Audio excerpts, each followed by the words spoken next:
It's very different from years ago.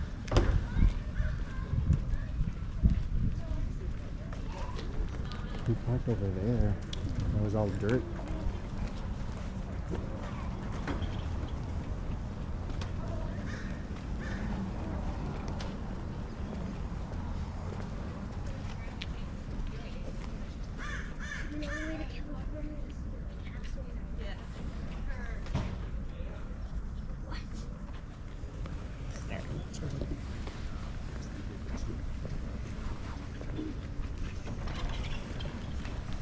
I remember that these doors, yeah, I think we had to go through this one.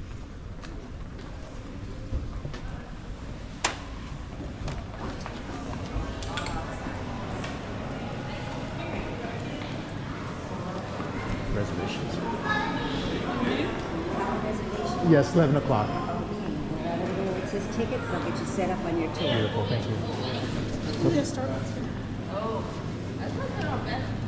Oh yeah, sure. Sure. So these, that's why.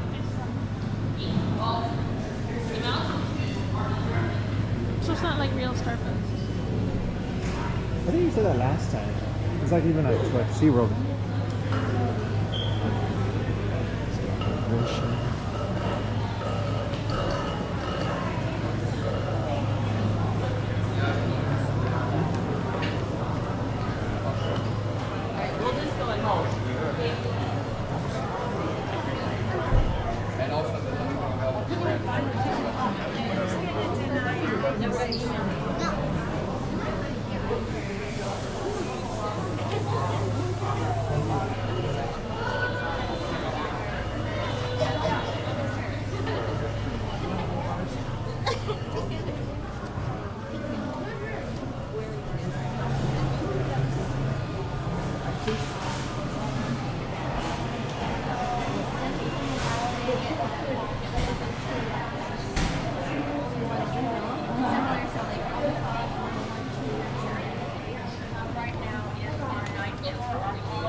And then let them know too.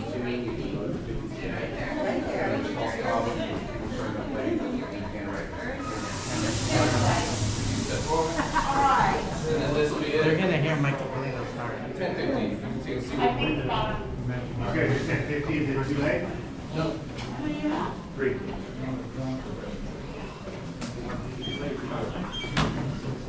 Empty. If you look at your wristband, it should say gate number 1 at 11 o'clock. If it says another time, I'll get you on as quick as I can, but I'm going to do the 11 o'clocks first. And if you can just turn it so I can see the entire barcode, I'm going to scan that, and it'll be just a moment.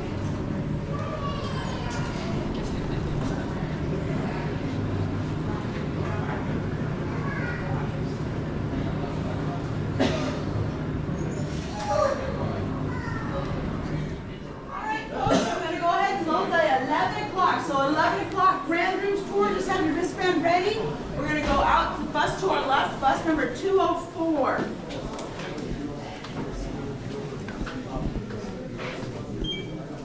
Perfect, there you go. Have a good time. Thank you. Thank you so much. Hi there. Thank you. Thank you. Thank you. Thank you. There you go. Thank you. Thank you.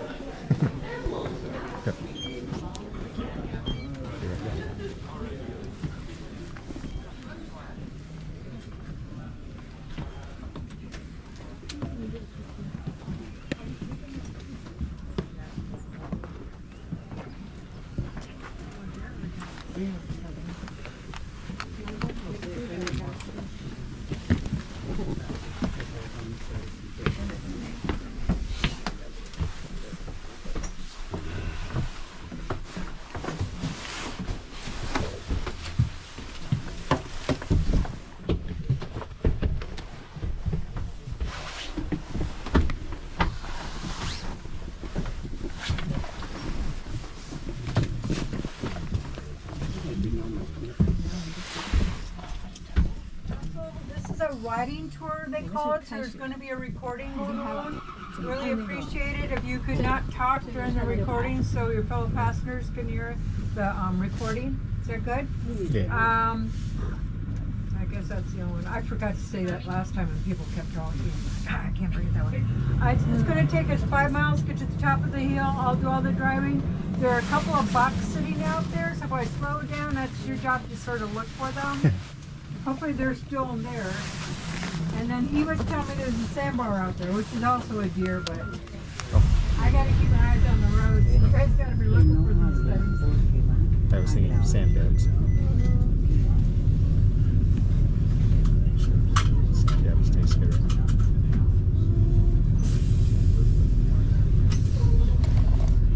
See any coyotes? Oh, it's like mangy's here.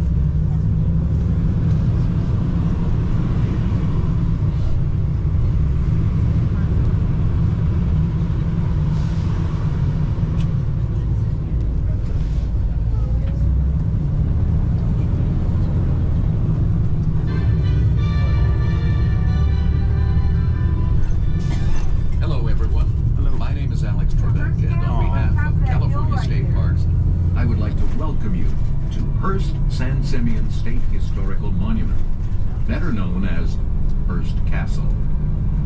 As we begin the riding portion of your tour, we ask for your cooperation. Please stay seated at all times and keep your head and arms inside the windows. Please turn your cell phones to mute. If you have trash to dispose of, there will be a trash container when you exit. Bottled water is allowed, but food and chewing gum are not permitted on the bus or during the walking tour. We thank you for your assistance in helping to maintain this beautiful place. The road you are traveling is the same one the art collector and newspaper publisher William Randolph Hearst traveled when he began building this estate with his architect Julia Morgan in 1919. They worked on this project for 28 years. We will pass a large Spanish-style house built in the 1930s as the poultry ranch manager's residence. It is still used by Hearst ranch employees today.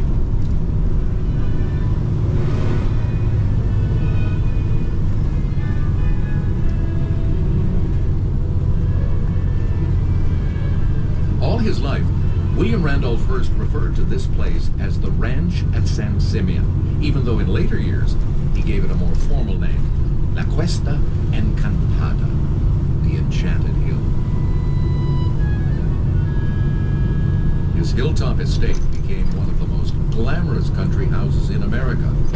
It was also Mr. Hearst's primary residence on the West Coast, and a place to showcase a stunning collection of Mediterranean art objects, shown against the backdrop of California's beautiful natural landscape.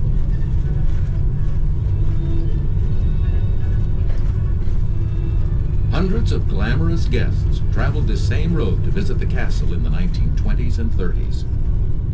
But imagine Mr. Hearst first as young Willie, a boy following his father along the winding bridle path that would become this road, climbing on horseback 1,600 feet, or 488 meters, to a hilltop that was often sunny when the fog shrouded the coast during the summertime. Later in life, Mr. Hearst said that the road was so steep and the way so rocky that he only managed by hanging on to the tail of my pony. George Hearst knew California's landscape well, having traveled west as a miner from Missouri in the 1850s looking for gold. The geology that caused these steep hills to rise from the ocean floor millions of years ago was the same factor that brought precious minerals like gold, silver, and copper closer to the Earth's surface, allowing them to wash down the high mountain creeks of the West. Though thousands came west looking for easy riches during the gold rush, few succeeded. George Hearst was a skilled miner and geologist, and became one of America's richest men with investments in Comstock silver, Anaconda copper, and Homestake gold mines. But he never mined in this region. George Hearst bought the land at San Simeon in 1865 as a cattle and horse ranch. He had married Phoebe Apperson Hearst in 1862, and their only child Willie was born in 1863. All three Hearsts grew to love this ranch, and they added to it until it eventually totaled over 250,000 acres, or more than 100,000 square hectares. You will also see open-fronted shelters made of logs that were built for animals in Mr. Hearst's zoo. His love of animals drove him to create the largest private zoo in America, filled with exotic animals from all over the world. You may see herds of tawny animals that resemble mountain goats. They are known as aoudats, and are descendants from Mr. Hearst's original herd, still roaming these hills and mingling with the cattle. Originally, this land was home to Native Americans of the Choctaw and Salinan peoples, who lived there for over 9,000 years. It was claimed by Spain after 1769, and then settled by Californio cattle ranchers during a brief period of Mexican ownership. California joined the United States in 1850, soon after gold was discovered. George Hearst bought 3 ranchos and continued to run cattle on the hilly expanses above the Pacific. And 150 years later, this is still a family cattle ranch. The Hearst Corporation runs over 2,000 head of grass-fed beef on these hills today, largely black and red Angus. The cattle graze much as they always have, and depending on the season, you may see them along the hillsides.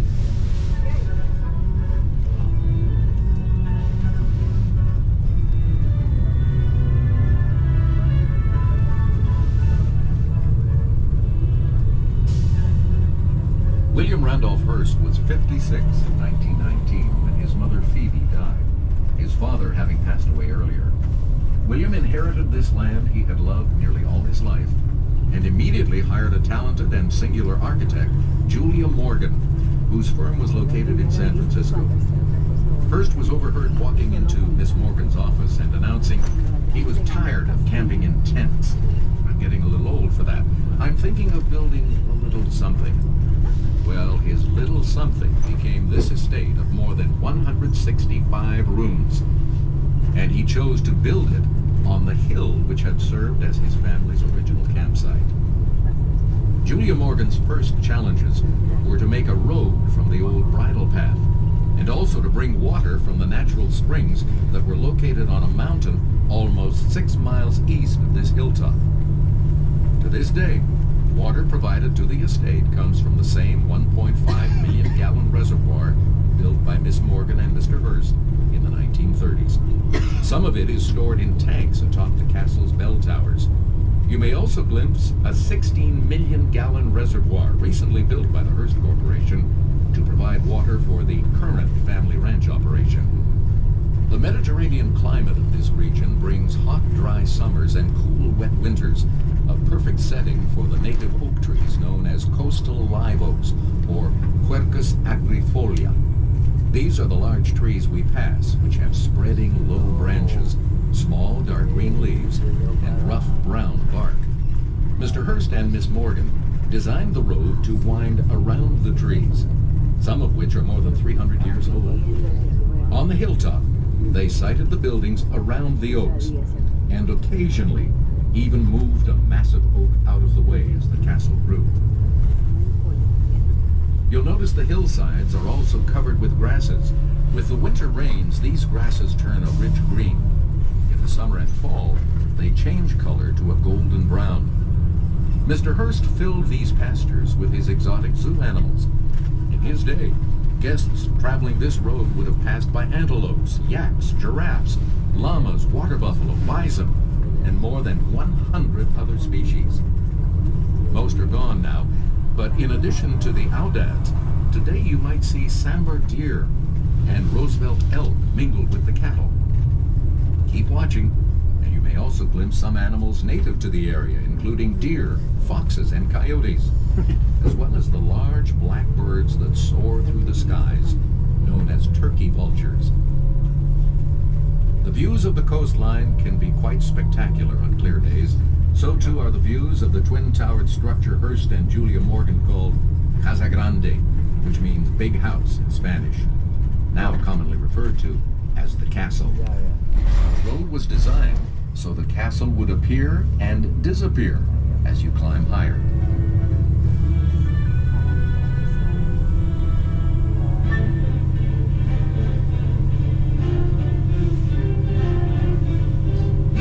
Upon reaching the top of the knoll, we will travel through a landscaped area filled with fruit trees, which supplied some of the food in Hearst's time at the ranch.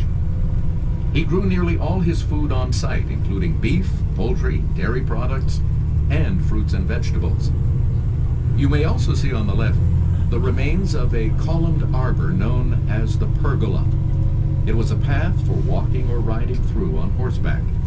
Its columns were planted with fruit trees, apples, quince, plums, cherries, peaches, and apricots, among others, and it was canopied with grapes. At over a mile in length, it was laughingly referred to by Julia Morgan as the longest pergola in captivity.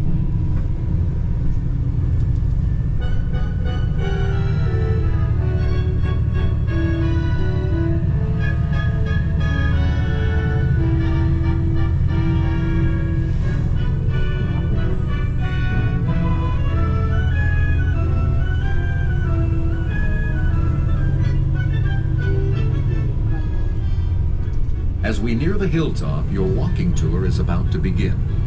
We ask for your help again in preserving this remarkable estate. While on tour, please touch only the handrails of concrete and black iron, and avoid touching or leaning against any other objects. When inside the buildings, please remain on the tour carpeting. Flash photography is allowed outdoors only. Please turn off your flash when you go inside the buildings. Your tour will take a one-way route over the hilltop without doubling back, so be sure to take your photographs when you see them. Photography for personal use is very much encouraged, but written permission must be obtained for publication. Please turn off your cell phones or put them on mute. Bottled water is allowed, but no other food or drink. Chewing gum must be disposed of in the trash containers as you leave the bus. We request that you stay with your group at all times. Ask your guides if you need any assistance. And now we invite you to imagine what it would have been like to visit this glamorous estate in Mr. Hearst's time. For him, it was always the enchanted hill. Get ready for your enchantment to begin.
your tour right now.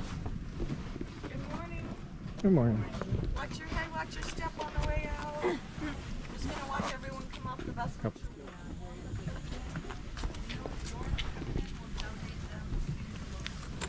Shell. I'd say. Oh, shell.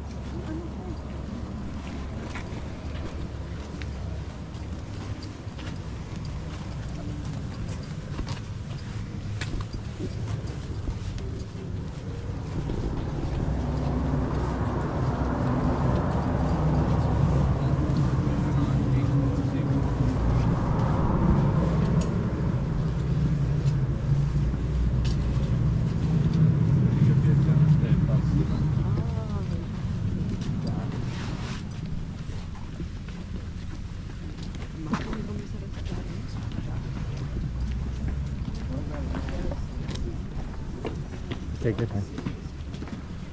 We want you to infinity board.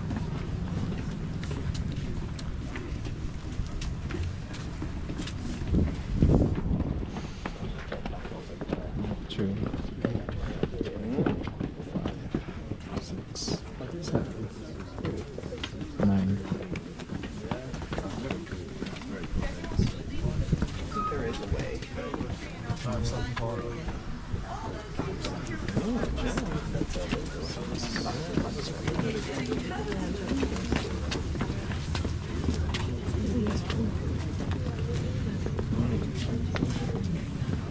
morning. No, same Welcome. thing. Keep coming forward so the people behind you can come onto the flat platform, please.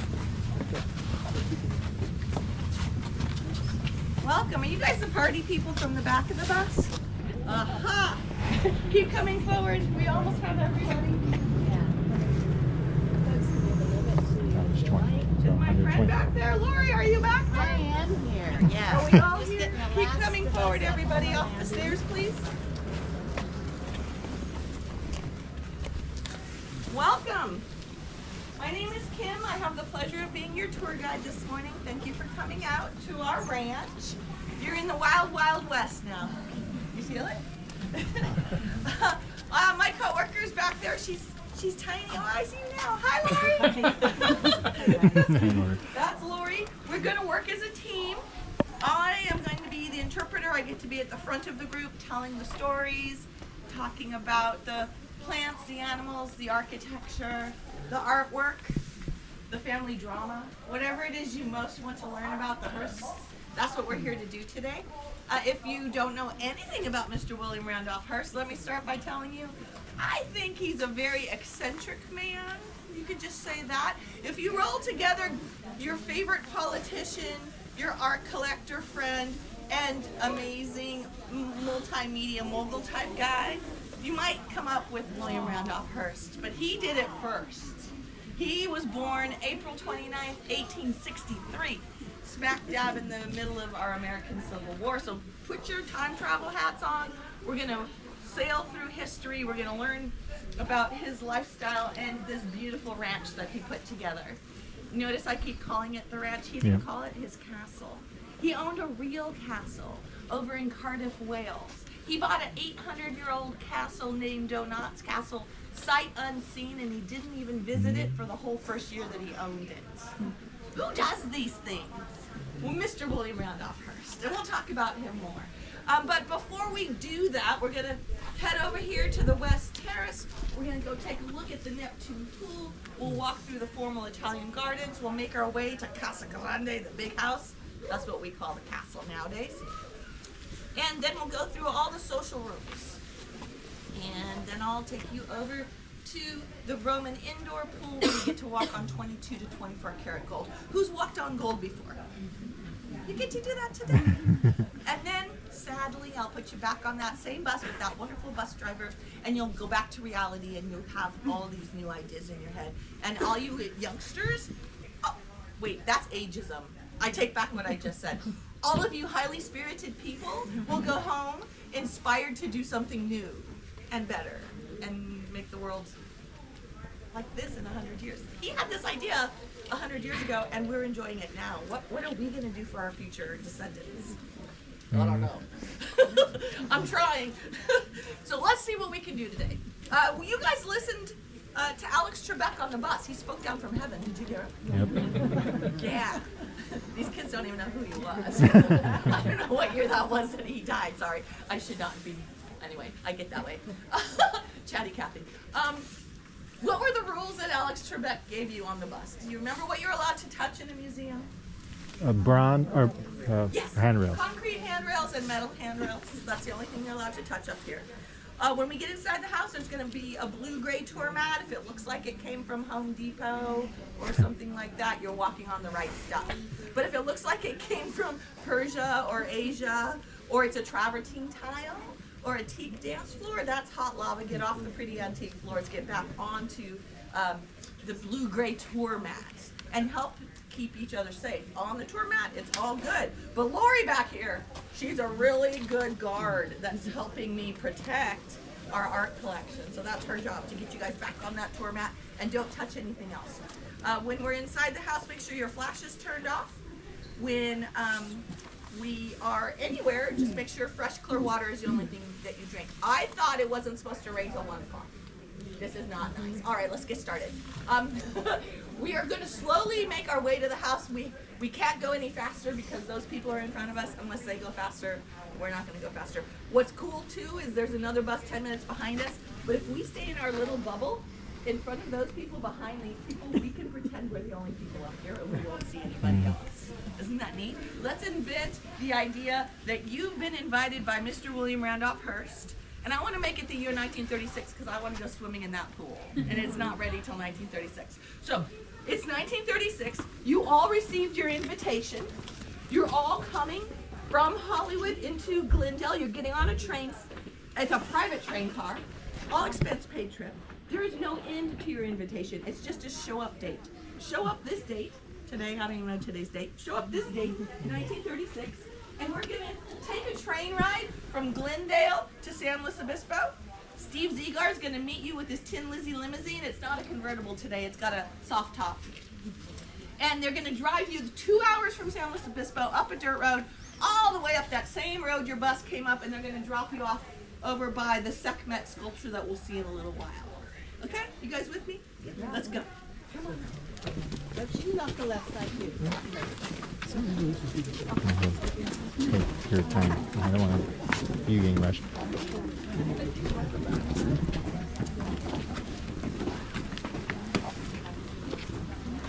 At least you have a hoodie. Otherwise it's gonna rain.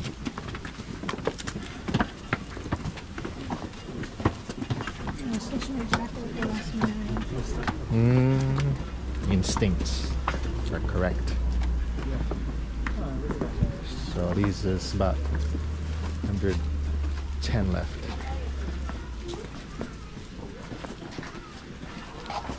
$105.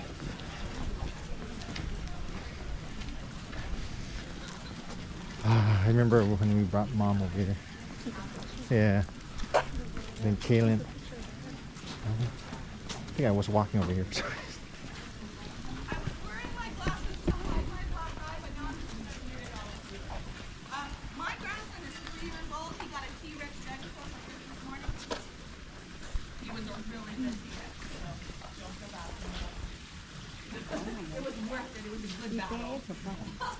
Okay, so I brought you over here hoping we can have a view of San Simeon Cove. If you haven't been over to La Piedra Blanca, the Elephant Silvestri, it's 4 miles north of here on Highway 1. Highly recommend that trip up the highway. It's birthing season. So from here to that pine tree, you could be this close to an animal being born. It's amazing. They pop out the size of a full-grown Labrador retriever, like a chocolate, because the sun sets right out here in the west. That's all Pacific Ocean right there. Use your imagination. It's blue. It's wonderful. So, Casa del Sol, House of the Sun. If you look at a recent Town and Country magazine, you can see 6th-generation Hearst family members getting married right here this October, like just a few months ago. You can see that spread in Town and Country magazine because Hearst Corporation still owns that magazine. The Hearst family is still the 14th wealthiest family in America. And they get married in places like this.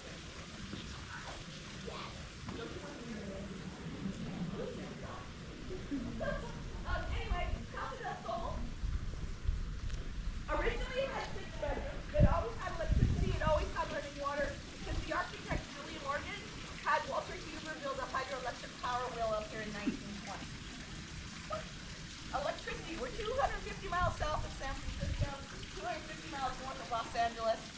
electricity and running water were quite an accomplishment for 1920. This house was ready to stay in by 1922. Casa del Monte was first. It's up there by the Neptune terrace. We'll see that one when we get up there. There was no swimming pool planned when the 3 guest houses were made. Oh yeah, there's a 3rd guest house. Casa del Mar, that's the largest of the 3. We'll walk by that one when we get up there. There was no swimming pool planned for that first 5 years of construction up here. Mr. Hearst is on the East Coast with his wife and his 5 sons, and he writes Julia Morgan a letter. He says, "Dear Miss Morgan, Millicent and the 5 boys and I are going to be out there in July." He writes this letter in March. "Can I please have a swimming pool by then?" March. Stunning. The water is so calm. There are times that the wind is coming through here and it's got like white cap ripple effect. You're getting a whole different mirrored version. Yeah, the second version of the pool was the size of that center ellipse that you see with the Greek key pattern and the checkerboard. Then he sends in those 2,000-year-old columns, almost, I'm exaggerating, but think about it. Jesus Christ was crucified about 2,000 years ago. Those columns were carved 100 to 300 years after that. They might have been made in Egypt, but they were used in Rome. Sold at auction. William buys them up and sends them out here. They lay next to the second version of the pool for several years, looking like Roman ruins on the outskirts of our village. And then she designs this grand liquid ballroom. If we were to go swimming back in 1936, we'd be wearing our wool bathing suits. You may not have an exposed chest. If you go down to the beach with an exposed chest, you're going to get a ticket. You all need bathing suits from your shoulders to your knees. Aren't you glad times have changed? Can you imagine swimming in a wool bathing? Hey, is this a wool sweater? Does it smell? If you're wearing wool, you stink like a wet sheep. Yeah, that's no fun. So you're going to want to go right up here and take a shower in one of the 17 changing rooms. We'll shower off. You might put on your white leather tennis outfit to go play tennis above the Roman indoor pool out back. Yeah, the tennis court is rooftop to the next pool I'm going to show you. Not yet. That's at the very end. But let's think about the temperature. It's kind of cold out here, right? The water is above 75 degrees back then because Mr. William Randolph Hearst used kerosene burners to heat up the water. So you're going in there and you're lounging around. This is the shallow end. It's about 3.5 feet deep or 1 meter deep. The opposite side is 10 feet deep. So that's the deep end. When we get up here to the Neptune terrace.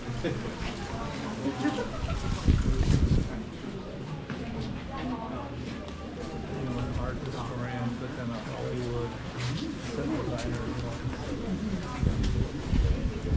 Okay, slip.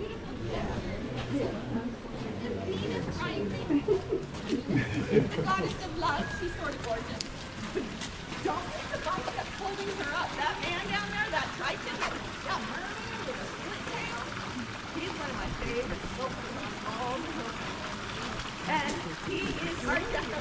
These are commissioned in 1930. The swan that's right here on the containers of the pool, these are my Oh, the ones that we're seeing in front of us.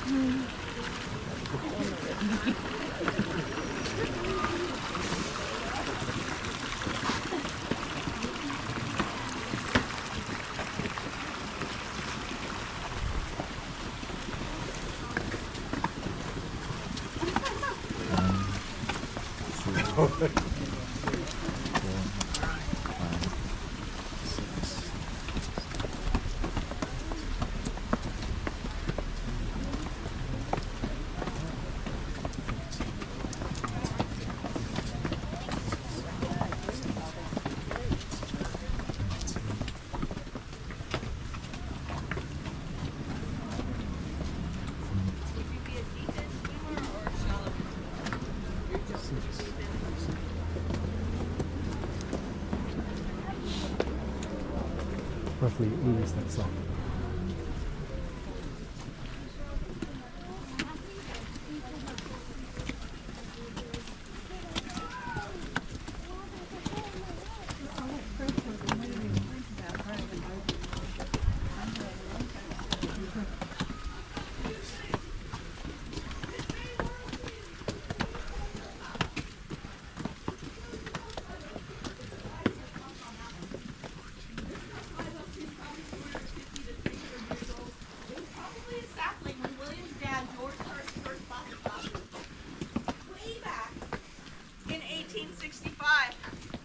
Horace roughly Williams' around dad was 66 already left. one of the wealthiest men in America. You know how he got wealthy?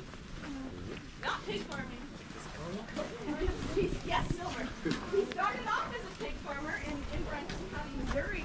He was one of those kids that would take a pig with a cane and be able to walk him around. Have you seen that at Break? Yeah. He was one of those guys. He was at Franklin County, Missouri. He would take live pigs from his farm up into the Ozark Mountains and sell pork. Well, he decided that was for a way. And he heard about the California gold rush. He jumped on a horse, rode all the way out here from Missouri to California, and he thought he was going to make it rich quick. Guess who gets spoiled? Mr. William Randolph Hearst. It helps when you're born to one of the wealthiest families. So he grows up thinking this stuff's just normal. For example, are you guys about 9 or 10 years old? How old are you guys? Yeah? Okay, we're going to pretend there's just one of you right now. Because William didn't have a brother. But imagine, Mom, Dad's really busy. Sorry, Dad, you're up in the mines. You gotta go get more silver for us. He's really busy. You're living in San Francisco, raising your one and only son. The brand new Transcontinental Railroad comes in. You can ride the train all the way from San Francisco to the East Coast. You do that when you're 9 years old. Okay? And then you get over to the Atlantic Ocean. You go on a steamship. You have your 10th birthday out in the middle of the Atlantic Ocean. You tour Europe. You go on a grand tour of Europe. You see Italy. You see France. You meet the Pope. You see the Louvre. You go to Notre Dame. Are you getting the picture? You don't get home until you're 11 years old. Mom knew this. She had the plan. She even put the house up for rent. She knew she was going to be gone a long time. Poor Dad. He just had to get the letters. But you go into the Louvre and you're looking around, and we tell a joke. We don't know if he really said this or not because we weren't there. But can you imagine looking up at Mom and going, can we just buy the whole place? That's the kind of kid we're talking about here. So let's go see what he does. Phoebe, his mama, leaves him about $8.5 million in 1919 valuation. I don't know what that calculates out to today. But the first thing he does is he hires Julie Morgan to build this little house. Casa del Monte has 4 bedrooms, each with its own private bathroom, electricity and running water, ready in 2 years. This one's ready by 1921. This one's ready by 1922. The third one's ready by 1923. Then she starts on the big house, and they can have Christmas in the big assembly room that we're going to go see. The first Christmas in there was 100 years ago, 1924. So you guys ready to give some more time? Oh, 100 years since the last formal Italian gardens. I phoned in the sunshine, but it didn't happen. We're gonna go singing in the rain instead. Let's just enjoy what we have. All right? Do you know that song, Lauren? 100 years since the last Christmas. Copy. Hey. Yeah, always hold on to me.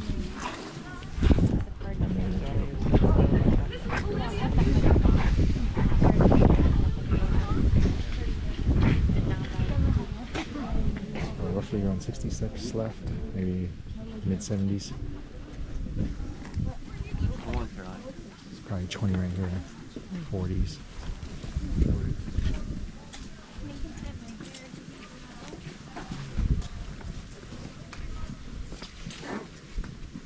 No, I wish I bought that jacket too.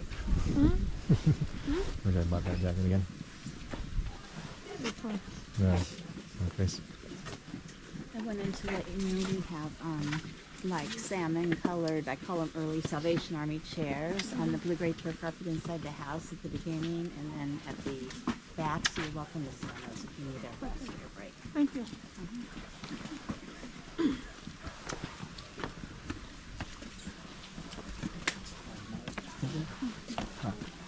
Six, 7, 8, 9,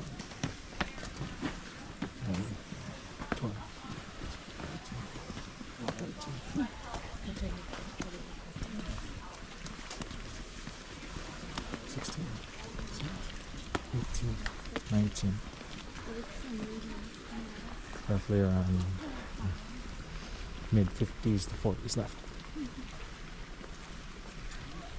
I'm gonna go back to the Which one? Madonna. The Madonna one again. I gotta get that pink hat. I won't fit my hair. That pink hat's for me.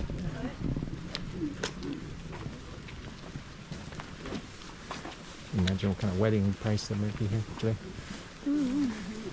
Bezos is spending $500 billion in Colorado. 600 million. Mommy? Probably doesn't want his kids to have it anyways. They did get it instead of him. No, he said that. Jackie Chan said he's essentially sort of he's donating all his money. His kids You don't don't lose like it. it. That's what you bought. If you don't like it, then you just put it Oh, Christmas.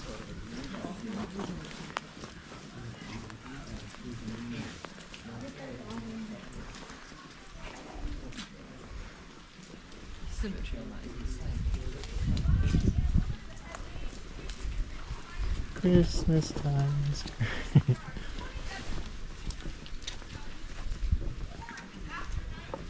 This feels like another mission.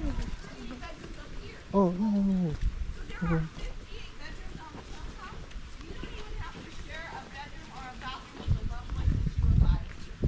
I think you're the most prepared. You're the most prepared. Well, yeah, but you put my food in the house. That's right. How could you say? Both cars are always prepared. Right here, this is Suckman. She's the oldest sculpture on the hilltop. This one that, can you stay off the stairs, please? Thank you, guys. I just don't want you to fall down. Sun disc on her head. This one we believe is 3,600 years old, dating back to when King Tut was the living, reigning king of Egypt. King Tut was alive. 1890. That's the reaction I want. The other three, they're probably 3,000 to 3,500 years old. This stone is very hard. It's called diorite. That top one has a vein of feldspar through her knee. That is a naturally occurring element within the diorite stone. That pink color, Julia Morgan picks up on, and she brings in these Verona marble columns. And if this rose was in bloom right now, this arched climbing rose is the same pink color when it's blooming. So she's designing the art to match the architecture, and she's using it here to greet you as you're coming up to the hill. Let's go to the main terrace. We've almost reached Hearst Castle. Wow.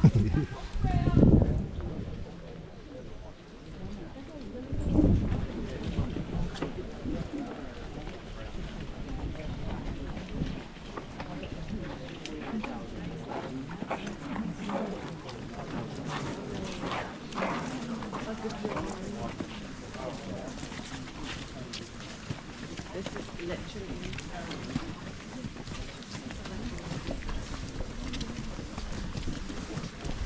One, two, three, 4, 5, 6, 7, 8, 9, 10, 11.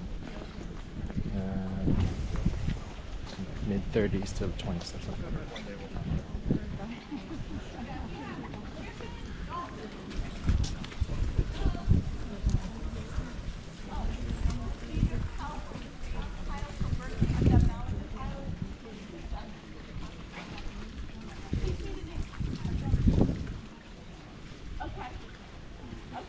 Yeah, same idea.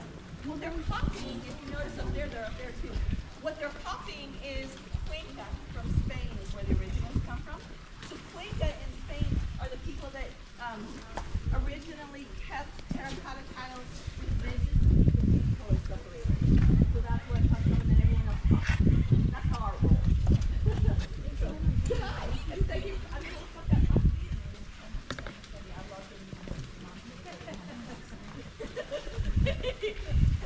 So, did anyone set your GPS for Hearst Castle today? You've reached your destination. We're at the 1,600-foot elevation. This is the top of Camp Hill. This is where William came camping as a boy. He would ride down here from San Francisco, horse and buggy, and come up here. It's glamping. They had Venetian-style tents, wooden floors, Persian rugs, chandeliers. A tent for sleeping, a tent for cooking, and a tent for changing your clothes, with the staff to take care of it all for you. Who wants to go glamping with the Hearst? But when he inherited the fortune, he's already 56 years old. He tells Julia Morgan, I want something more comfortable than sleeping in tents. And she works up here for 28 years.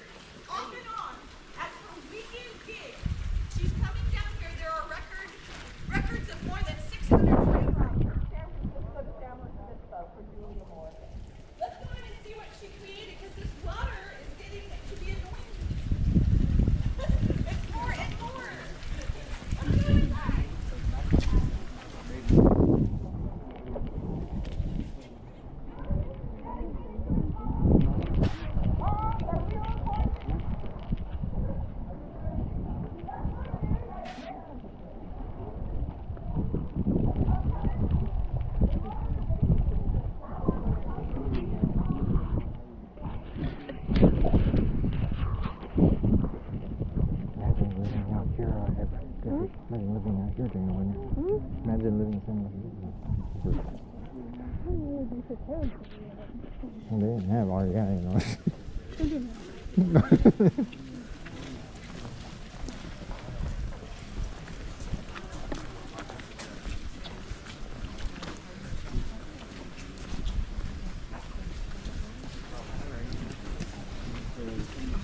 I remember this part of, like, not with Mom, but when I was a little, taking this tour this way.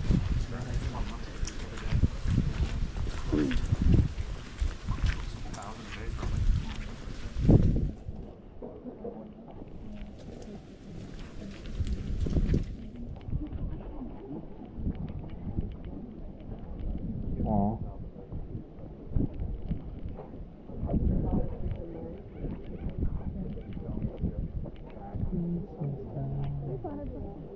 Huh?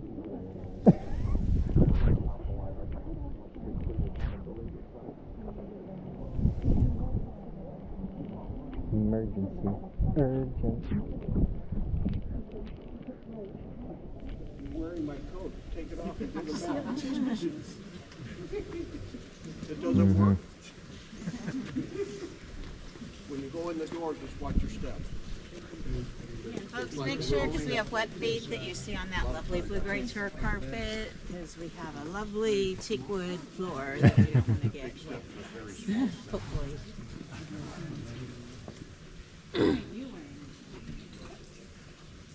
I just walked outside and I know, us too, Kim and I. it was We're like, sunny My when I went out. older friend. I know, we were like, when's it supposed to rain? And someone said like 1, and we were like, okay, we're fine.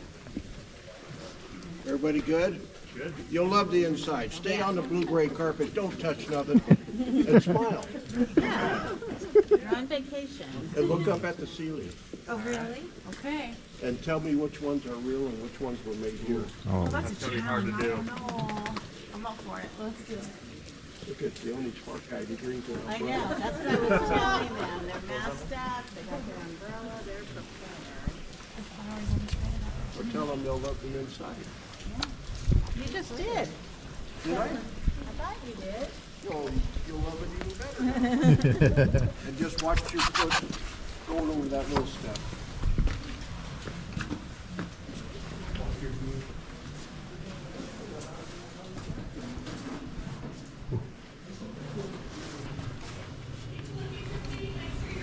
whoa.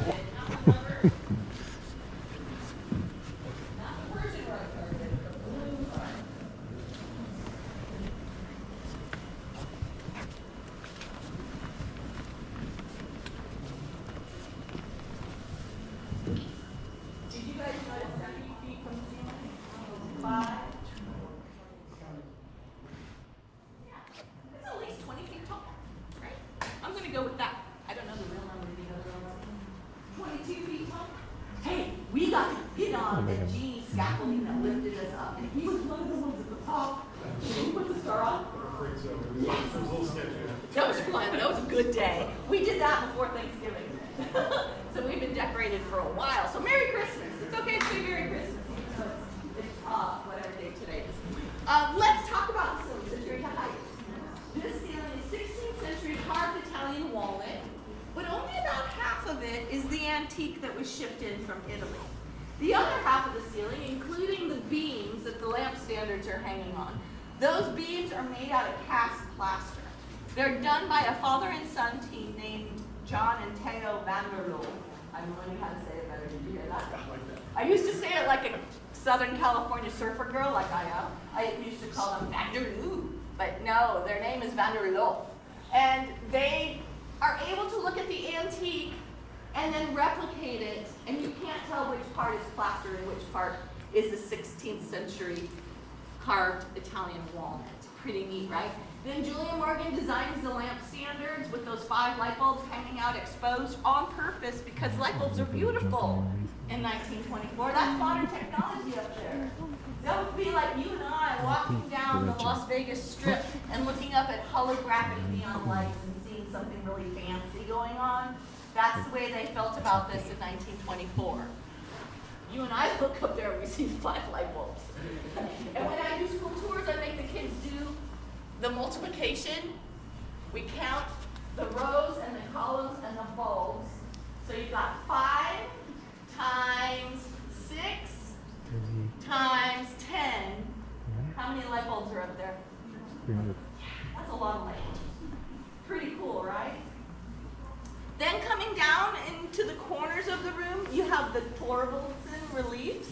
These gilded gold frames, that's real precious gold ore on those round frames. It's gilded on there. If you picture like a Post-it note size, a little tin foil piece of gold, you lay it on layer by layer by layer.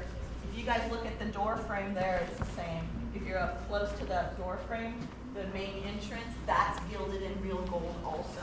But the Thorvaldsen reliefs, these are symbolic. They're allegorical. This one over here is Hercules and one of his wives, Hebe. You can see he's got the club and he's on the coat of a lion. That symbolizes strength. The other side of the Christmas tree symbolizes health. That one over there is justice. And this one over here, she's the goddess Minerva. She's the goddess of wisdom. She's using the soul of the butterfly to put wisdom into that boy's head. Parents, don't you wish that it worked that easily? Do it to your friends, ready? Are you all wiser now? Hey. I feel it. You know what? I didn't tell you. The sad news, William spent too much money. Can you imagine him having done that? By 1937, he discovers that he's $126 million in debt. Poor guy. Construction had to be curtailed in 1937. A timeout. Julie Morgan took a time out. She already wasn't making very much money. She just enjoyed being up here doing this with him. But she's such a good friend to him that she came in 1938 and she hung up the Thorvaldsen reliefs. And she's known for having always said her buildings would speak for themselves. And I have a feeling that when she came in 1938, when she wasn't being paid to work here, she hung up strength, health, justice, and wisdom in 1938 to lift the spirits of her good friend, Mr. William Randolph Hearst. Because he was being forced to sell off his land. He was being forced to sell off some of his artwork. If we were at a department store in New York, we could go in and shop through 3 floors of his treasures that were being put on display for the regular public to come in and buy for pennies on the dollar for what he had paid for it at auction. That's a rough time for Mr. William Randolph Hearst. But strength, health, justice, and wisdom are still speaking to us, even here in 2024, nearly 100 years later. I like to think of it. Is there a love music? Yes! Spencer, did you take it? I did. No, this one's out for restoration. Notice how that one's nice and sparkly compared to that one and that one? This one over here, they're all 4, including the missing one right now, all 4 Scipio Africanus tapestries. They probably one come in the home of King Louis XIV in Versailles. That's how old they are. They're Franco-Flemish, about 600 years old. These tell the story of Scipio Africanus. He's the Roman general who's known for helping to defeat Hannibal during the wars. You can see elephants up in the Alps up there. Scipio is the guy in the blue cloak with the white stars and the red superhero tights. You see him? He's in each one of them. But this one is all sparkly and clean because it went out for restoration. It visited the Los Angeles County Museum of Art, and they sent it back looking better than it has looked in years. This one's downstairs in the basement being treated. They're putting new Velcro. See how that wood across the top behind the lights has Velcro on it? They're fixing up that Velcro to make it come and stay on better. But notice the wall. This is kind of an unusual experience. You're in here looking at a steel reinforced concrete box. That's what this house is. It's steel reinforced concrete that is earthquake and fire safe. And she's not even trying to hide it. She's just going to put tapestries over it and bring in choir stalls to use as wall paneling. We're going to let these people get out of the rain. Come on in to the dining hall. We're going to give them the living room. Come on in.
See where that kid is sitting? It's a trick question. The chairs are over there. The other side of the room. You're Next to that. getting deceived right now. The room's giving you an optical illusion. The shape of the praying hands is the OG arch that you see in the window frames, in the fireplace mantle, in the door shape, in the music balcony, in the golden lode hall right here, the skeleton gold gate. That shape of praying hands is drawing your eyes up in a medieval Gothic way so that you're paying attention to the heavens. It's making you feel like this room is taller than it is wide, but it's actually 28 feet wide and 27 feet tall. Isn't that a deal? And then if you look at the choir stalls that are closest to you, wherever you are in the room, these choir stalls, each one is as unique as snowflakes and fingerprints. There's no two alike. Look at the designs in the OG arch. Some of them are fleur-de-lis, some of them are yin-yang symbols, hearts. Those are Gothic carvings from Spain. The church there in Spain, they decided that these were too modern for their taste. Gothic, medieval, too modern, what? They remodeled their church to go back to their original Romanesque stone walls. And that church is still in existence. But they sold these at auction, and guess who bought them? Mr. William Randolph Hearst. He bought them up, and they're using them as wall paneling here. We were told that they're not meant for seating, but during church times, did any of you watch the new reopening of Notre Dame on TV recently, where the choir was standing in choir stalls that look like this? The choir members or the monks have gowns down to the ground, and they're supposed to be standing up during the worship services, but God gave them a little bit of mercy. He gave them a misery cord right there, little mercy seat. So they're singing, and all of a sudden they go from being this tall to being this tall, because they're resting their buns right there on that mercy seat that you see. And then when it is time to sit down, they can set the pew down, and it's a regular bench. What else do you want to know about in this room? What do you see? Silver, lots of silver. Those candlesticks between the two trees there, those are from Mexico. They come apart in 15 pieces. I talked to the collection staff not long ago. She was bringing one back in with her rubber gloves on, and I said, how long did it take you to polish that? She told me it took her 2 8-hour shifts to take apart the 15 pieces, polish them all up, and put them all back together. Wow. Can you imagine the work that's done to preserve the entire estate? We have more than 20,000 art items that are inventoried in our collection. One of them is this ceremonial mace right here behind me. This is to show political power.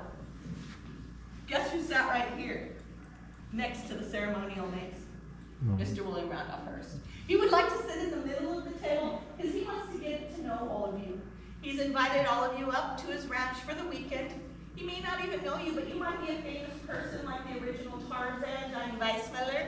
He was an Olympic swimmer, and he played the original voice Tarzan.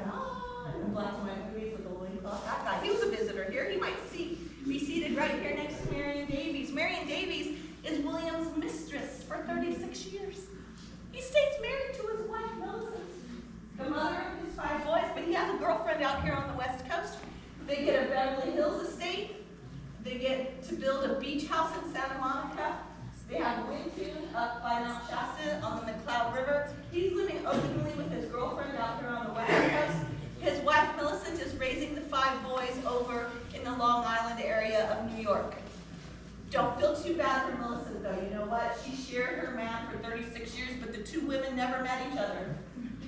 That's tricky, don't you think? They're world globetrotters. Sadly, William passes away of a cerebral thrombosis, which means blood clot to the brain, August 14th, 1951. Marion Davies ends up going from being a Ziegfeld Follies dancer to being one of the wealthiest paid actresses of her time. And then she gets invited to JFK's inauguration. A showgirl at a presidential inauguration? Yeah, that's Marion Davies. She was seen at JFK's inauguration with a black veil on her face because sadly she was suffering from jaw cancer in 1961. So William passes away in 51. Marion Davies passes away away in 61. But Mrs. William Randolph Hearst, I think she invented the concept of retail therapy. She lived until she was 93 years old. Didn't pass away till 1974. Always stayed married to William Randolph Hearst. Kind of remarkable people, don't you think? And I'm just touching the surface of these stories. If you guys are into the dirt like this, you're going to want to read the book called The Chief by Nassau. If you want to read more about Miss Julia Morgan, the architect, you're going to want to read Victoria Castor's book. It's an intimate biography of a trailblazing architect, Miss Julia Morgan. Highly recommend both of those books. Any questions about this room before we move on into the morning room? You're pointing these flags. These flags are from Siena, Italy. Still to this day, these represent different neighborhoods, or contradas in Italian, neighborhoods or districts in the city of Siena. Your neighborhood, the black and orange one right up above us right here, they were the winners of the horse race this last August. They have a horse race in July and a horse race in August, and the winner of that race gets to fly their neighborhood's flag throughout the entire city. So you know how we go to LA right now and you've got Dodger flags everywhere? Same idea. If you're in Siena, Italy, you're going to have La Lupa, the black and orange she-wolf flag flying everywhere, because right now they're the winner. It didn't matter if their jockey fell off the horse. As long as the horse crosses the finish line, then that neighborhood celebrates victory. The ceiling, again, this one's 16th century carved Italian walnut, but what's unique about this one is the entire thing is the authentic antique. Only around the chimney, that funny shape there around the chimney, and these funny little coffers on this end, those are the replica work. The rest is all authentic. Carved Italian walnut. And the next ceiling is going to be Spanish pine from the mid-1400s. Come on in.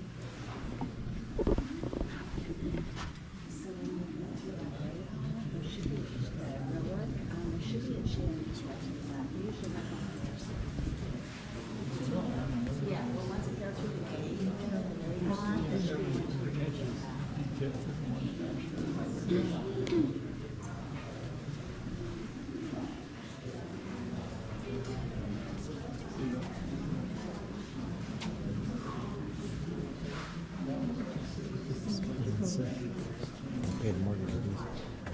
Paid mortgage for these.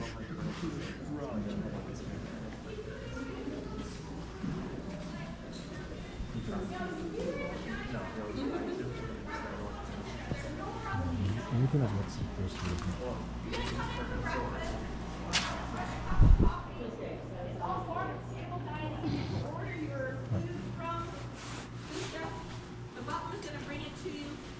Homegrown eggs, homegrown bacon, ham, fresh squeezed orange juice off those beautiful trees that we saw. You got the flavors. Homemade bread. You can smell it baking from the kitchen into the dining room. They had a pastry chef. They had a sous chef making stock for soup and all of that stuff. Farm to table dining. You're going to come in for lunch, maybe after you've walked through the zoo, you're going to come in for lunch, make a little buffet sandwich or whatever they've got set up for lunch buffet. You're asked to be back in time for cocktail hour in the big assembly room. You're going to have cocktails in the assembly room all together like this. We're all dressed nice. Not super fancy, but nicely for 1930s night. And then you're going to have your cocktail. William's going to come down from his third floor Gothic suite. He's going to swoop up his girlfriend, Miss Marion Davies. He'll invite you in for dinner. It's a full 5-course sit-down dinner. Maybe you're going to start with some clear turtle soup, fresh green salad from the garden, rare roast beef. He loved rare roast beef. If it's a special day, he's going to give you pressed duck. Rare duck put through a press where the burger juices are used for the gravy. If you haven't had that, go look it up. I had a kid from France. He rattled off the entire recipe to me one day. He was so excited about it. I'm all, okay, I'll try that. Anyway, so pressed duck, and then imagine homemade ice cream with the citrus flavors or mint or whatever kind of ice cream you want, chocolate with seized candy on top. Am I making your mouth water? Then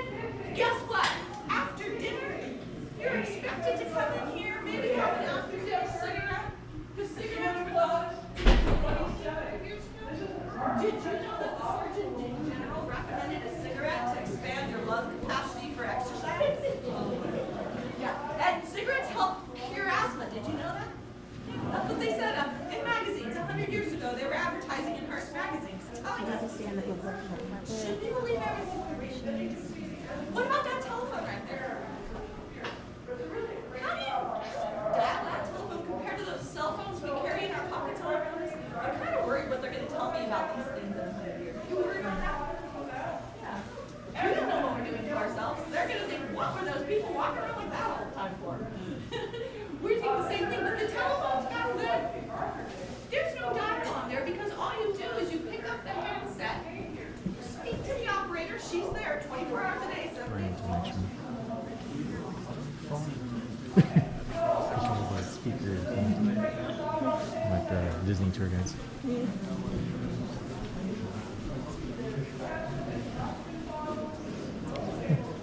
Yeah, electricity.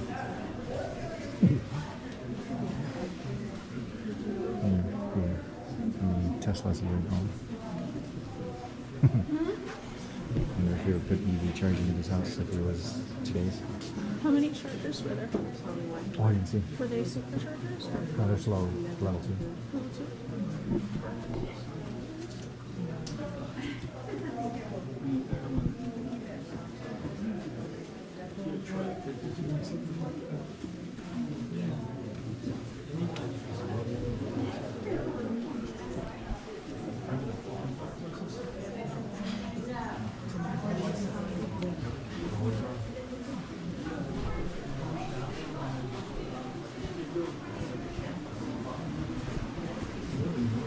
Yeah, this chair.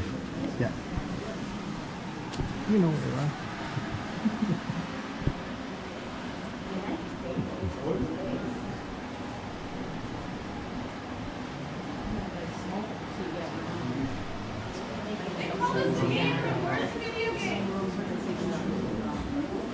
Who can find a sport in this room?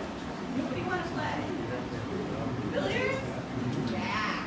Back in the Great Depression, billiards halls became nicknamed pool halls because we didn't have enough money to buy a pitcher of beer and pay for pool on our own, or billiards on our own.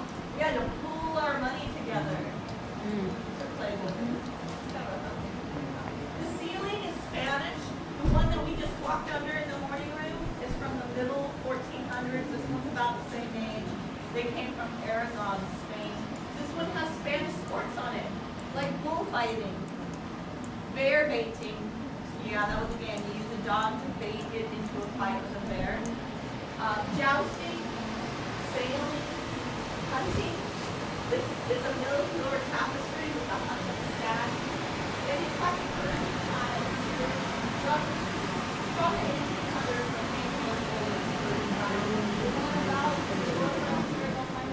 It's done in a hot bronze style that has 7 colors of paint on the tile.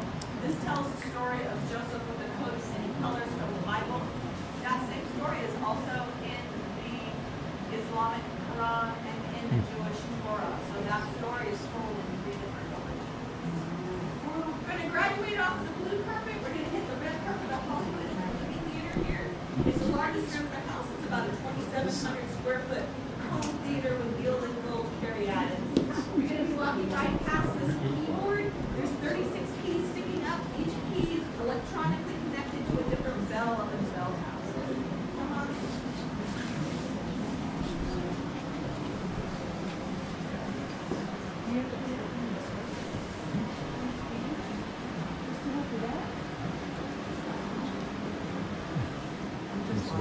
This would be a cabbage room. This will go view in the back of the theater too. So you'll Oh, see okay. them when you go in to study your media lab. Okay, I appreciate it. Thank you, Lori.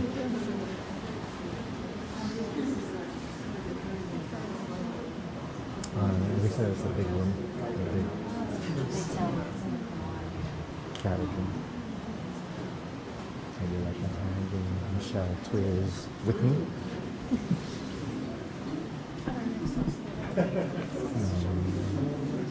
I'll be at the consignment store over here. You want to put it in this glass container.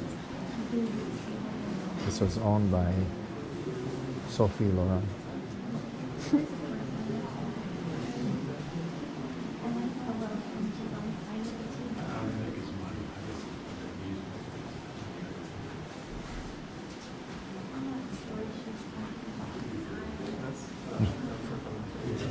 there.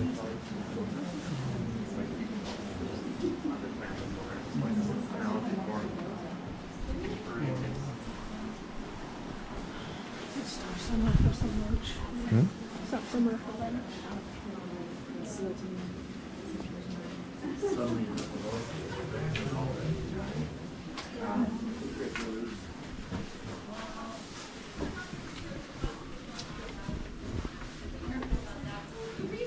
Immediate left.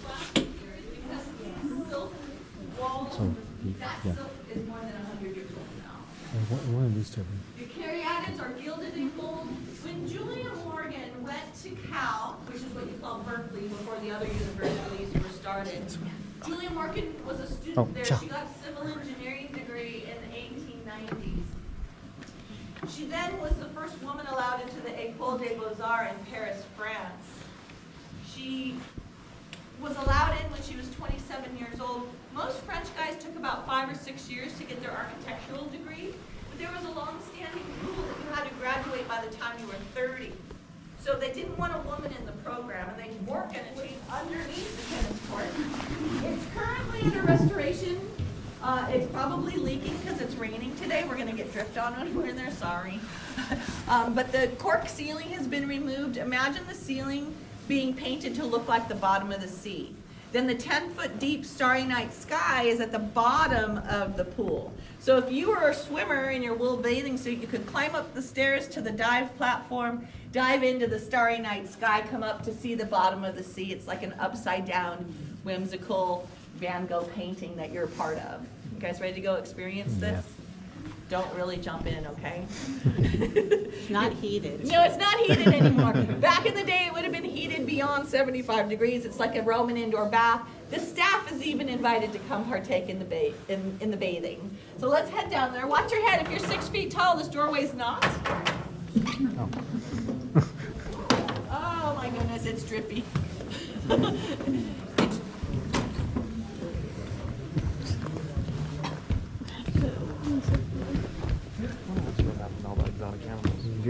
Yeah, where did they go?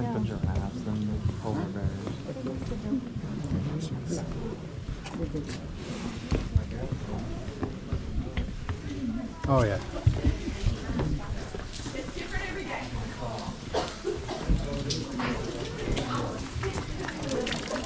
Woo!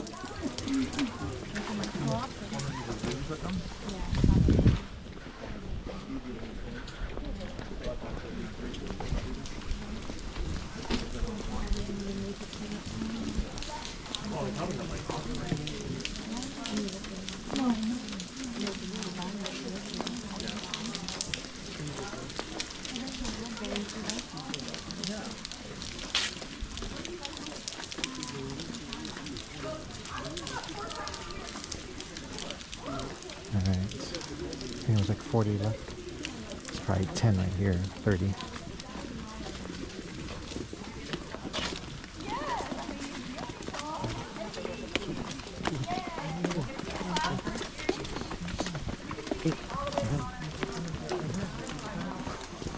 I remember when we were dropped over here somehow. No, not that one.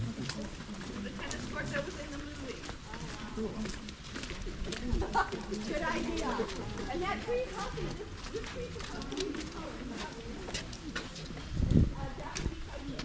Let's go on down this side. So the tennis court is the rooftop. Oh, there's more. Happy?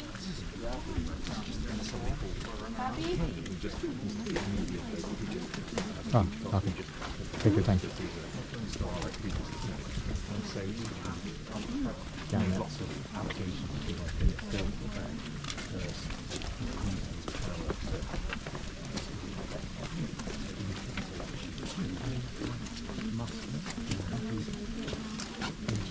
think it was here. They dropped us off here. What is she saying?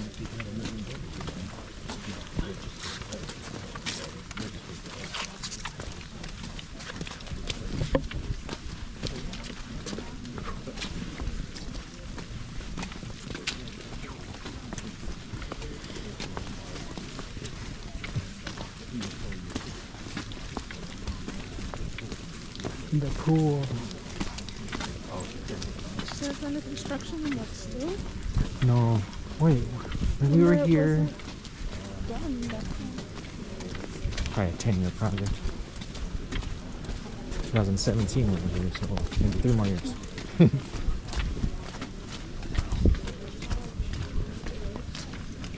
There's the bus. So done. Yeah. I think it's because it's a sold out day. Because there was a bunch of other tours. No, it has water this time.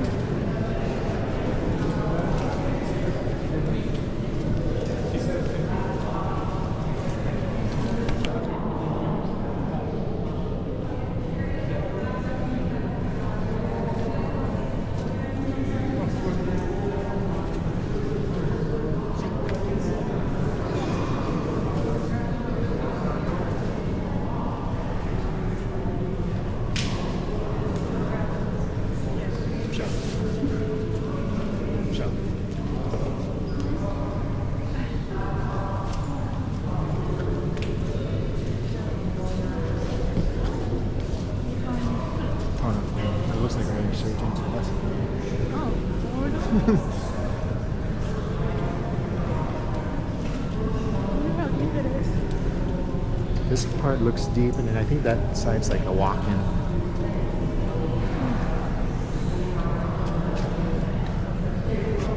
This is probably 10 feet right here.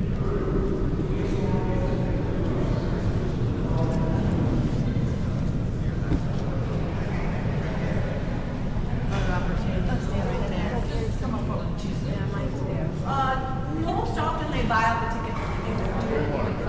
They have to get the buy. Yeah, or they sometimes they join tour.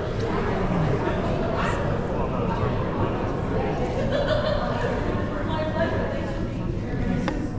Yeah, you're standing on 22 to 24 karat gold, a little sandwiches. Yeah. Thanks for being here today. Thanks for coming. My pleasure. Thanks for being here. Take care. You guys were good sports. Thank you so much. Happy New Year. Yeah, I think the first set of stairs are like 4 stacks.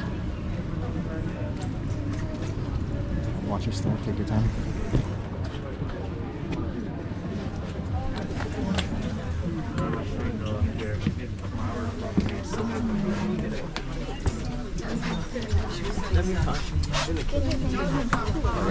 You're right side now. It's an umbrella. It's hard. That's alright.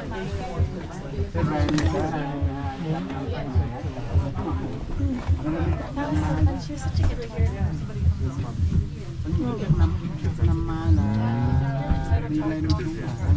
It'd be more excited if you were there.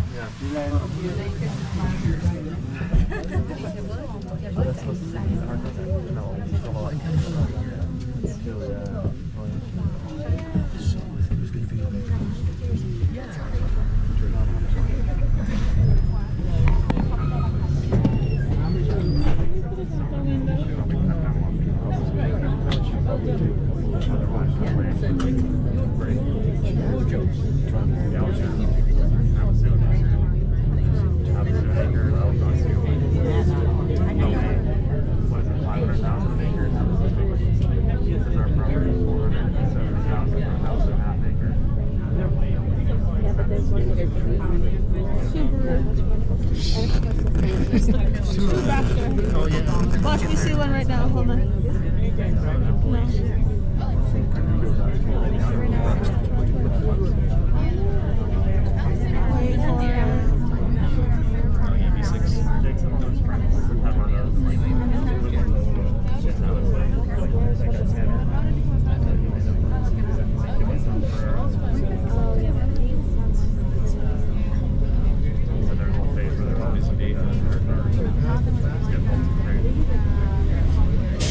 Go figure.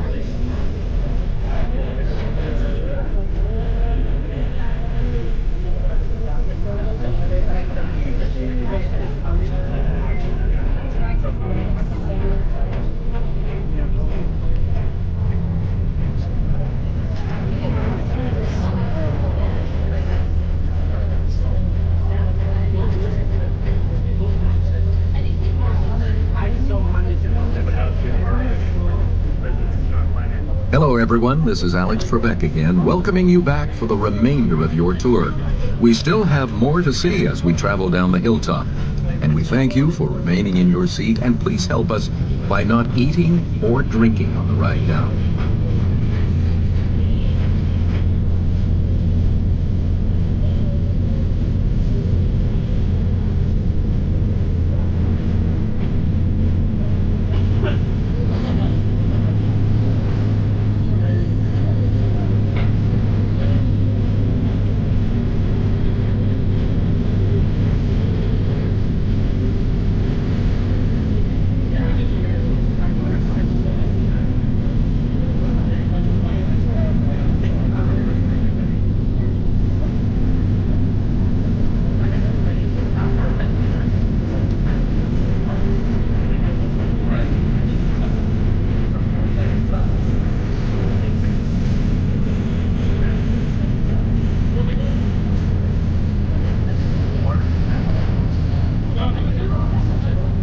Leaving the hilltop puts us back onto the Hearst Ranch.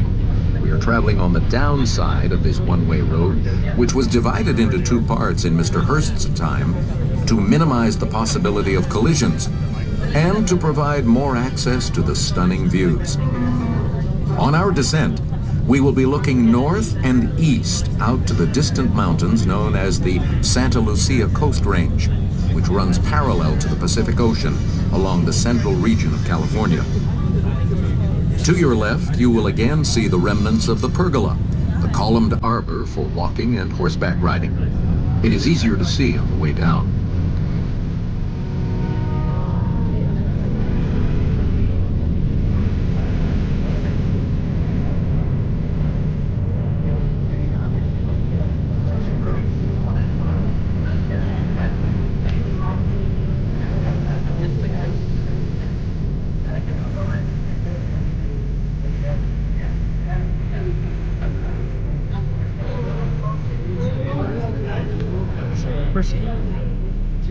We will also pass the animal enclosures used in Mr. Hearst's time for the polar bears. They were given ice on warm days and used their pool to swim in and keep cool. These animal pens were modeled after those in German zoos and were very advanced for their time. In the late 1930s, when Mr. Hearst began to experience financial difficulties, many of his zoo animals were donated to California zoos, including in San Diego and San Francisco.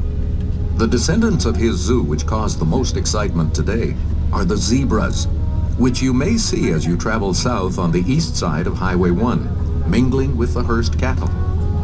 They often graze near the San Simeon campground on the east side of the highway.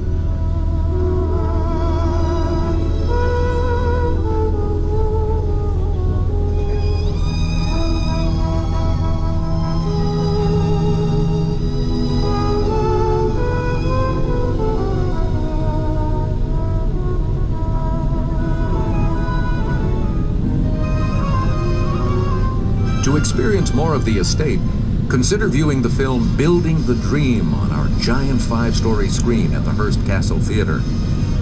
Showtimes are every 45 minutes all day long through the double doors across from the fountain at the visitor center. This 40-minute film depicts scenes through Hearst's childhood, his travels through Europe with his mother, the construction of the Hilltop Estate, and Hearst's architectural collaboration with Julia Morgan.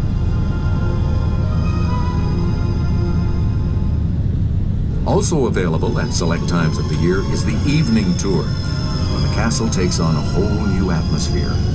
Go back in time to the golden age of the estate and experience what it must have been like to be a guest of Mr. Hearst on a moonlit evening.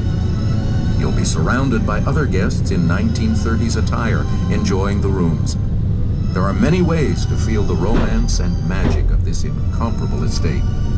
Check our website for specific tour times and details.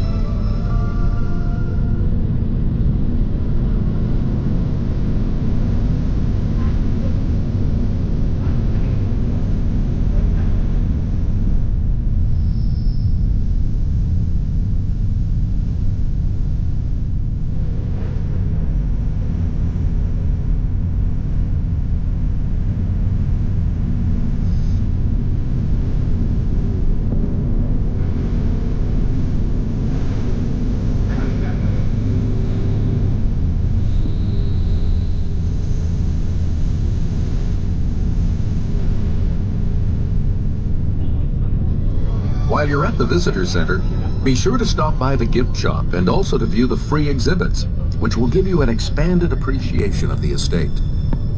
If you get a hankering to try the Hearst Ranch beef or other products, they are available for shipment and sale at the kiosk at the visitor center, as well as being served in the restaurant.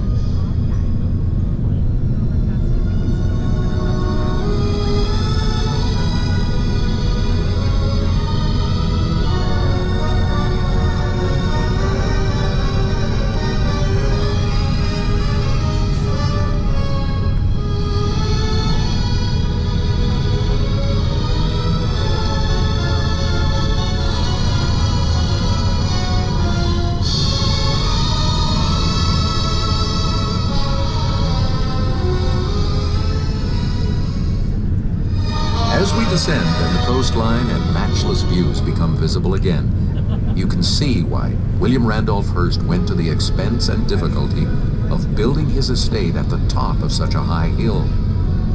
You may also be able to see a long airstrip that he had built in 1945 in order to land a Douglas DC-3C. It was the third airstrip constructed by Mr. Hearst, who frequently flew into San Simeon from the mid-1920s on.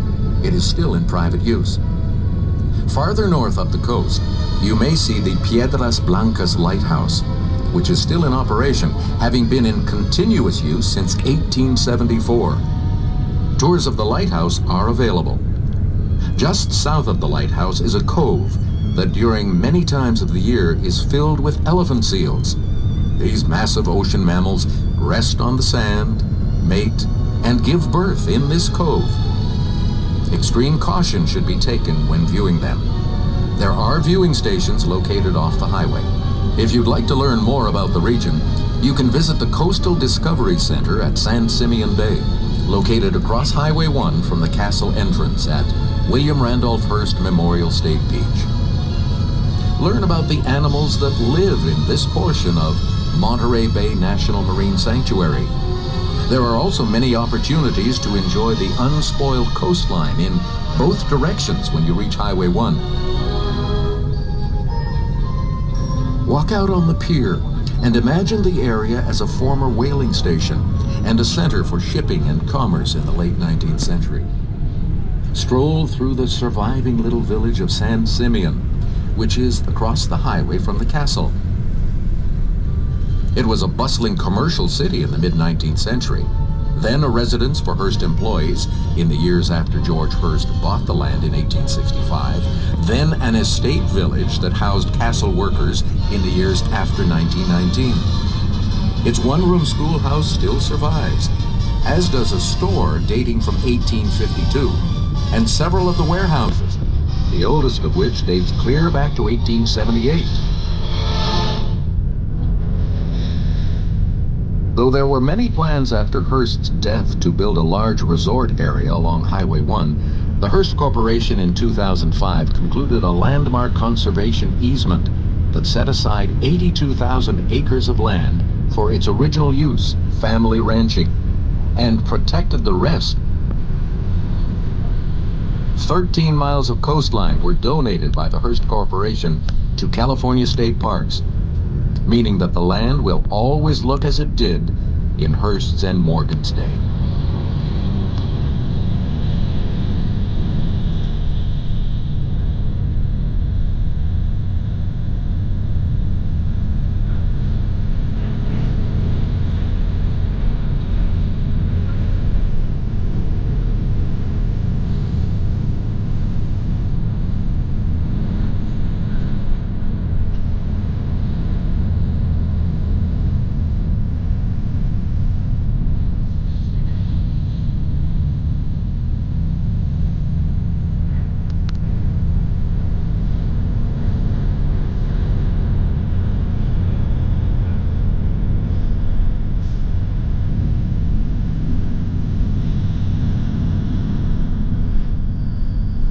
William Randolph Hearst said he would rather spend a month at the ranch at San Simeon than any place else in the world.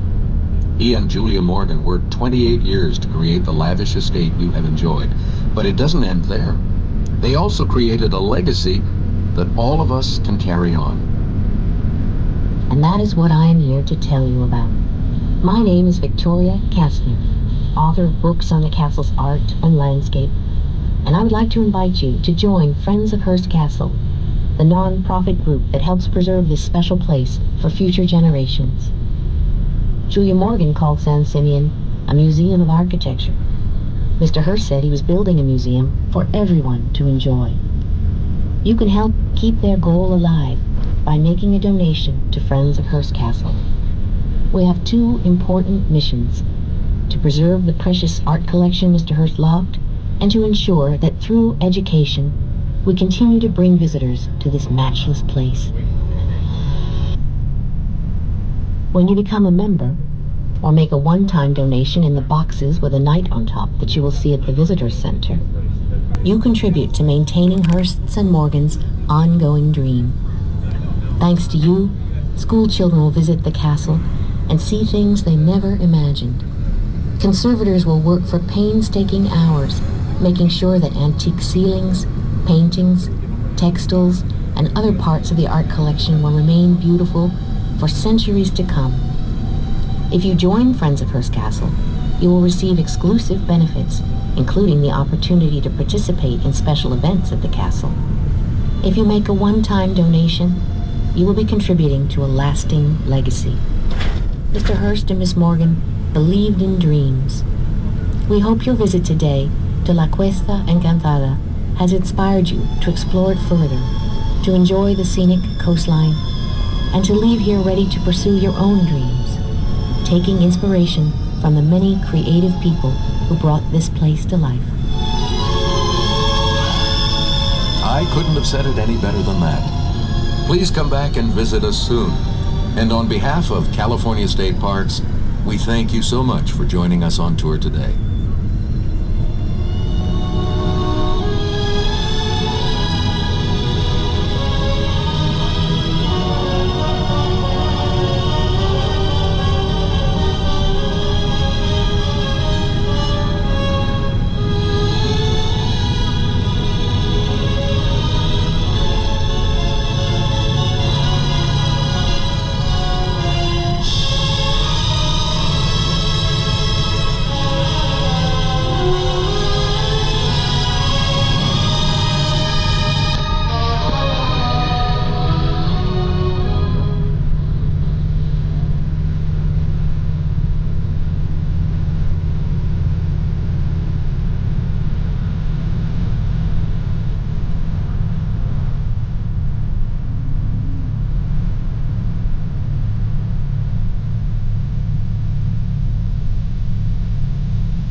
Bye now. Have a nice day.